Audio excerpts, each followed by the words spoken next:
22শে June শনিবার সকাল 8টা 46 অমাবস্যা শুরু হয়ে যাবে এবং 25শে জুন মঙ্গলবার রাত্রি 9টা 9 পর্যন্ত অমাবস্যার শুভ তিথি থাকবে।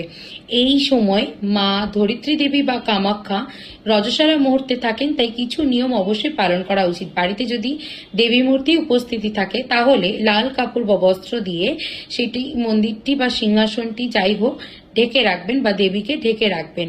এই সময় কি পুজো দেওয়া যাবে? হ্যাঁ, মন্দির যেহেতু আপনি ঢেকে রাখছেন, সিংহাসন ঢেকে রাখছেন, তাই মন্দির সিংহাসনের থেকে একটু দূরত্ব জায়গায় আপনি ঠাকুরের ফল প্রসাদ দিয়ে বা যেমনই হোক আপনি ঠাকুরকে ভোগ দিতে পারেন, প্রদীপ জ্বালাতে পারেন, ধুনো দিতে পারেন, কিন্তু এই সময় বস্ত্রটাকে অবশ্যই সরাবেন না।